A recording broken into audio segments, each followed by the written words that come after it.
آج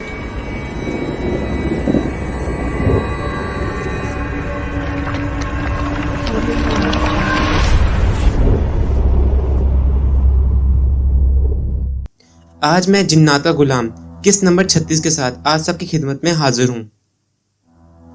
راستے میں بانسوں کا ایک گنجان جھنڈ تھا۔ اسے عبور کیا تو دور دور تک فصلیں پانی میں ڈوبی نظر آئیں۔ وہاں مجھے ایک بوڑھی عورت ملی۔ اس نے ہاتھ میں دودھ سے بھرا ڈول اٹھایا تھا۔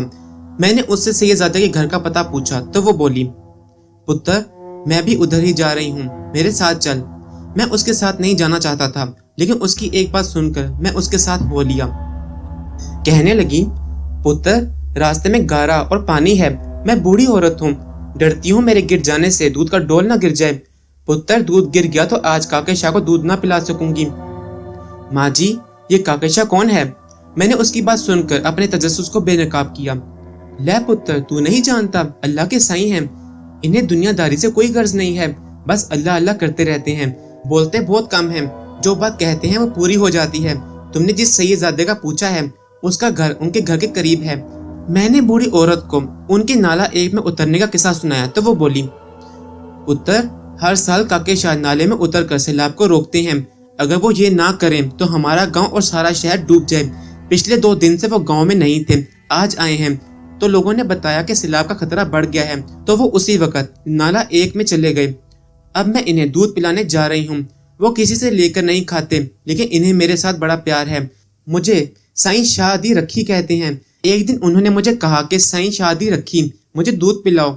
میں نے کہا، شاہ جی ہمارے پاس بھینسیں نہیں ہیں، پتر ہم بڑے غریب لوگ ہیں۔ کہنے لگے، اللہ دے گا۔ شاہ صاحب بہت کم باتیں کرتے ہیں۔ میں نے گھر جا کر خاوند کو یہ بات بتائی تو وہ بڑا خوش ہوا، کہنے لگا کہ اس کا مطلب ہے کہ ہمیں بھینس مل جائے گی۔ وہ اسی وقت باہر نکل گیا اور رات کے واپس آیا تو اس کے ہاتھ میں ایک بھینس کی رسی تھی۔ میرے پوچھنے پر کہ یہ بھینس کہاں سے لایا تو وہ بتانے لگا کہ یوں ہی ایک خیال کے تحت کھیتوں میں چلا جا رہا تھا کہ ایک آدمی اسے وہاں مل گیا، یہ بھینس اس کے ساتھ تھی۔ کہنے لگا کہ اسے تھوڑے پیسوں کی ضرورت ہے، اگر وہ یہ بھینس خرید لے تو اس کا کام بن جائے گا۔ میرے خاوند کے پاس صرف 2 روپے تھے، اس اجنبی نے 2 روپے میں بھینس بیچ دی۔ میں نے صبح سویرے بھینس کا تازہ دودھ گرم کیا اور کاکے شاہ کی خدمت میں پیش ہو گئی۔ اب میں ایک وقت کے دودھ میں سے ایک پیالہ روزانہ انہیں پلانے جاتی ہوں۔ یہ سب ان کی دعاؤں کا اثر ہے۔ پچھلے سال میری بیٹی کو دورے پڑنے لگے تو میں اسے کاکے شاہ کے پاس لے کر گئی۔ میری بیٹی کو دیکھتے ہی ان کے چہرے پر مسکراہٹ آ گئی۔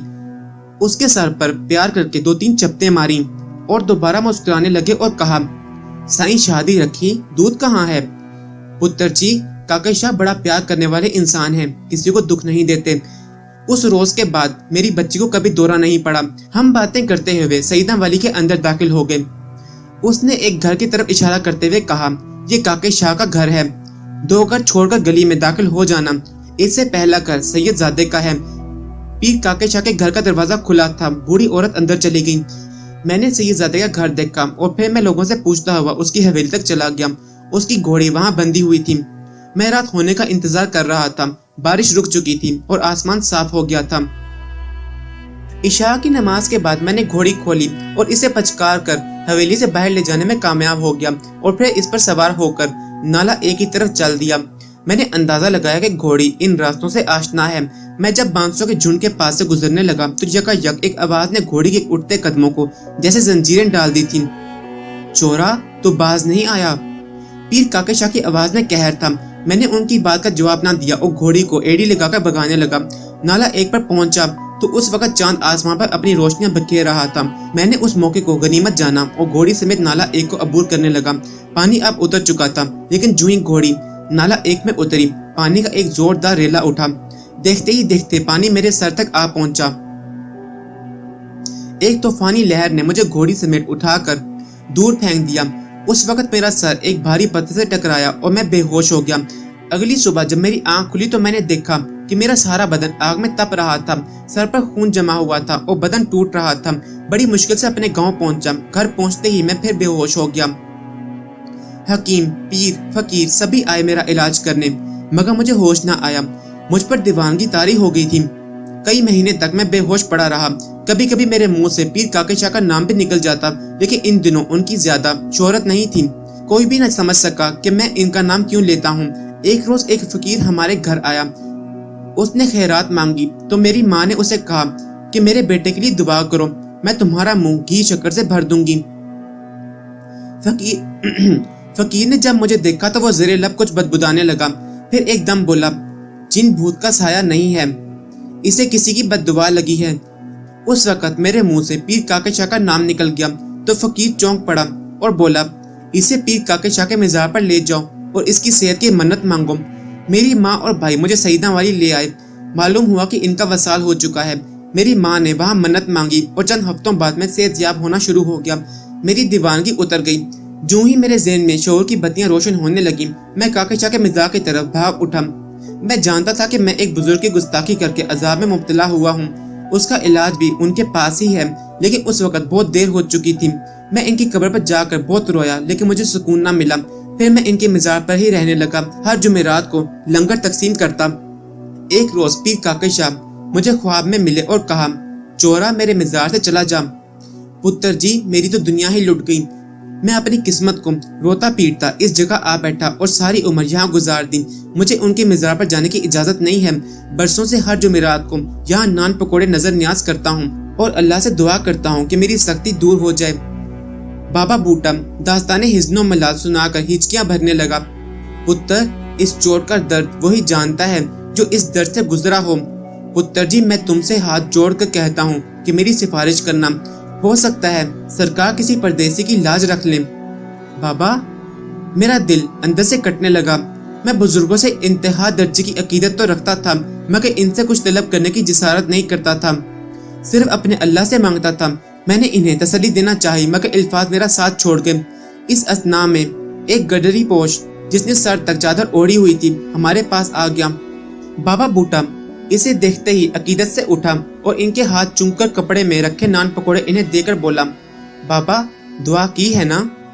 گدری پوش نے اسبات میں سر ہلایا اور واپس چلنے لگا تھا کہ چند قدم چلنے کے بعد وہ رک گیا اور پلٹ کر ہماری طرف دیکھنے لگا، پھر سر سے چادر سرکا کر میری طرف دیکھا۔ اس کے چہرے پر نگاہ پڑتے ہی میں تڑپ کر رہ گیا۔ بابا آپ؟ میں بھاگ کر اس چادر پوش کے پاس پہنچا اور بے اختیار ہو کر ان کے چہرے سے نقاب ہٹا دیا۔ ان کی آنکھیں اور چہرہ مسکراہٹ کی تابانی سے منور تھا۔ بابا تیلے شاہ کا یوں بابا بوٹے کے پاس آ جانا میرے لیے حیرت کی بات تھی۔ یاد آ گئی ہماری؟ بابا تیلے شاہ نے چمکتی آنکھوں کے ساتھ شکوہ بھرے لہجے میں کہا۔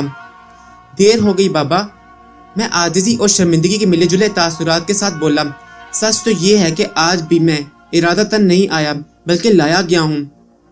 میں سمجھتا ہوں اگر تم آج بھی نہ ہوتے تو پھر تمہارا آنا نہ آنا ایک برابر ہوتا۔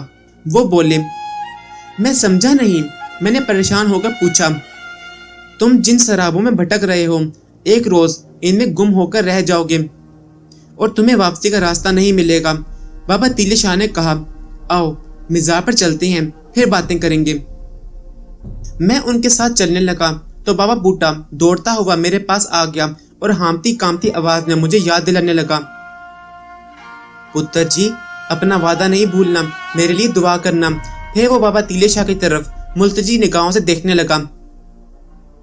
سرکار، یہ بچہ آپ کا پیچا نو ہے تو میرا کام اب کی بار کر دیں، میری خلاصی کرا دیں۔ گناہ پہاڑوں سے اوپر ہو گئے ہیں، دل کو سکون نہیں ملتا سرکار، جب تک پیر کاکے شاہ معاف نہیں کریں گے میرا دم سکون سے نہیں نکلے۔ بابا، میں نے بابا بوٹے کے کندھوں پر ہاتھ رکھا اور کہا، تم بھی ہمارے ساتھ آ جاؤ، مل کر نوافل ادا کریں گے اور اللہ سے دعا کریں گے کہ تمہارے دل کو سکون مل جائے۔ نہ نہ نہ پتر، وہ ایک دم پیچھے ہٹ گیا۔ میں ایسی گستاخی نہیں کر سکتا، جب مرشد نے اپنے مزار سے نکال دیا ہے تو میں وہاں کیسے جا سکتا ہوں؟ جب تک بلاوا نہیں آتا میں نہیں جا سکتا۔ پتر جی، پہلے ہی ایک گستاخی کر کے سزا بھگت رہا ہوں، اب دوبارہ گناہ گار نہیں ہونا چاہتا۔ حوصلہ رکھ بوٹے، اللہ نے چاہا تو بوٹا دوبارہ ہرا بھرا ہو جائے گا۔ بابا تیلے شاہ نے اسے تسلی دی تو وہ رونے لگا۔ میرا دل بڑا مقدور ہوا، لیکن اسے تسلی دینے کے لیے میرے پاس مزید الفاظ نہیں تھے۔ میں بابا تیلے شاہ کے ساتھ ہو لیا، ان سے بہت سی باتیں کرنا چاہتا تھا لیکن وہ راستہ بھر خاموش رہے۔ میں نے ایک بات خاص طور پر محسوس کی تھی، ان کی چال میں وقار تھا اور لمبے لمبے ڈاک بھرتے تھے، سرنگوں چل رہے تھے۔ میں حیران تھا کہ وہ راستے کو بغور دیکھے بغیر کیسے آرام سے چل رہے تھے۔ شاید اس لیے کہ اللہ والوں کو ظاہری آنکھوں کے بغیر بھی راستے نظر آتے ہیں۔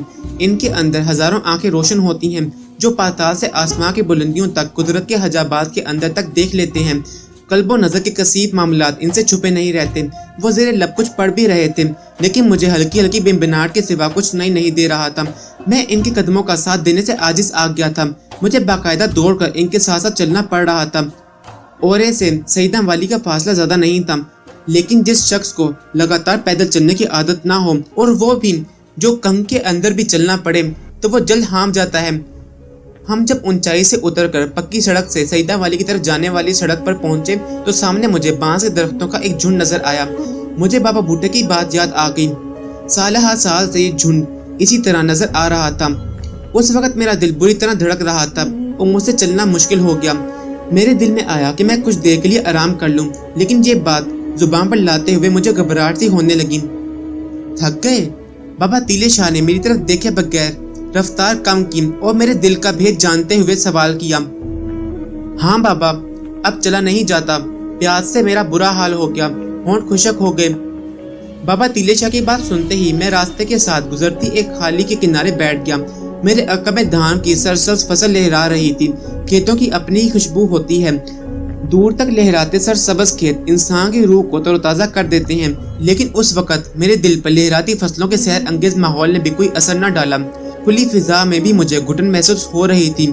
بابا تیلے شاہ بھی میرے پاس آ بیٹھے اور میرے سر پر ہاتھ رکھ کر بولے، میرے بچے، یہ راستہ تو کچھ بھی نہیں ہے، ادھر دیکھو، میرے پیروں کی طرف دیکھو۔ میں پچھلے 20 برسوں سے ننگے پاؤں ہزاروں لاکھوں میل پیدل چل چکا ہوں، لیکن اپنی منزل پانے کے لیے میں نے اپنے پیروں کی کبھی نہیں مانی۔ تو جوان ہے، ابھی سے بیٹھ گیا ہے، اٹھ اور ہمت کر۔ ادھر دیکھ، مجذوب بابے کی مزاح کا گنبد تجھے اپنی طرف بلا رہا ہے۔ وہ دیکھو، گنبد کے اوپر بابا سرکار کھڑے مسکرا رہے ہیں۔ میں نے اس طرف دیکھا، مزاح کا گنبد نظر آ رہا تھا، سورج عین اوپر چمک رہا تھا، مگر مجھے وہاں کوئی نظر نہیں آیا۔ بابا، مجھے تو کوئی دکھائی نہیں دے رہا، میں نے کہا۔ تمہیں نظر آئے گا بھی نہیں، میں جو دیکھ رہا ہوں۔ اٹھو، میری ریاضت کا وقت ہو رہا ہے، مجھے وہاں پہنچنا ہے۔ بابا تیلے شاہ نے میرا ہاتھ پکڑا تو میں غیر ارادی طور پر کسی معمول کی طرح اٹھ پڑا۔ ان کی رفتار اب بھی پہلے جیسی تھی۔ اب کی بار میں ان کے قدم سے قدم ملا کر چل رہا تھا۔ میں اپنے اوپر حیران تھا کہ میرا تو پورا بدن تھکاوٹ سے چور چور تھا، لیکن اب میں یوں چل رہا تھا جیسے پہلی بار قدم اٹھا رہا ہوں۔ میں نے محسوس کیا کہ مجھے اپنی رفتار پر کوئی اختیار نہیں رہا تھا۔ کچھ دیر بعد ہم پیر کاکے شاہ کے مزار کے اندر داخل ہو گئے۔ یہ پرانی عمارت نما مزار تھا۔ ایک طرف ان کا تکیہ اور دوسری طرف چھوٹے چھوٹے کمرے تھے۔ وہاں کوئی بھی موجود نہیں تھا۔ مزار کی ویرانی دیکھ کر میں حیران ہوا کہ یہ روحانی درگاہ عقیدت مندوں سے خالی کیوں ہے۔ میں نے مزار پر دھڑکتے دل کے ساتھ دعا کی۔ بابا تیلے شاہ قبر کے سرہانے بیٹھ گئے اور اپنی عبادت اور ریاضت میں مصروف ہو گئے۔ میں نے مزار کے اندر ہی ایک جائے نماز پر نوافل ادا کیے اور بابا بوٹے کے لیے خاص طور پر دعا کی۔ سچ تو یہ ہے کہ مجھے مزارات پر عبادت اور دعا کا سلیقہ نہیں آتا تھا۔ 2 نوافل پڑھنے کے بعد میں فارغ ہو گیا اور سوچنے لگا کہ اب کیا کروں۔ پہلے تو دل چاہا کہ مزار کے سجادہ نشین سے مل لوں، لیکن پھر اس خیال سے جائے نماز پر ہی بیٹھا رہا کہ اگر بابا تیلے شاہ نے مناسب خیال کیا تو وہ مجھے خود ملوا دیں گے۔ میں کچھ دیر فارغ رہنے کے بعد سوچنے لگا کہ مجھے یوں خالی الذہن نہیں بیٹھنا چاہیے، لہٰذا میں نے درود شریف کا ورد شروع کر دیا۔ ٹالی والی سرکار کے دیے وظائف بھی پڑھنے لگا۔ پہلے تو میں ارتکاز توجہ سے غافل ہو کر پڑھتا رہا، لیکن جوں جوں وظائف کی گردان بڑھتی گئی میرا انہماک بہتر ہوتا گیا، اور زور کی نماز ہونے تک میرا یہ عالم تھا کہ مجھے گرد و پیش کی خبر نہیں رہی تھی۔ اذان سنتے ہی بابا تیلے شاہ مزار سے باہر آئے اور پھر مجھے نماز پڑھنے کے لیے کہا۔ ہم دونوں نے نماز ادا کی۔ نماز کے بعد میں ایک بار پھر مزار کے در و دیوار کی طرف دیکھنے لگا۔ برسوں پہلے میرے والدین یہاں میرے نام کی نظر چڑھانے آئے تھے۔ سالہ سال سے مزار کے نقوش اسی طرح برقرار تھے۔ بابا تیلے شاہ میرے انہماک کو دیکھتے ہوئے کہنے لگے، ان دیواروں پر ہمارے بابا کی یادیں نقش ہیں۔ میں اس وقت سے یہاں آ رہا ہوں جب بابا سرکار کے بہنوئی پیر مظفر شاہ نے گدی سنبھالی تھی۔ اس مزار کے در و دیوار کے سوا مجھے یہاں کوئی نہیں جانتا۔ میں آتا ہوں تو اپنے بابا کے پاس بیٹھ کر عبادت کرتا ہوں۔ بابا، میں نے جرأت کر کے ایک سوال کیا۔ بابا، مجھے یہ سمجھ نہیں آتی کہ آپ ایک مجذوب کے مزار پر آ کر عبادت کیوں کرتے ہیں؟ آپ کسی مسجد میں بیٹھ سکتے ہیں، عبادت کے لیے کیا مزارات پر آنا ضروری ہے؟ بابا تیلے شاہ بولے، میرے بچے،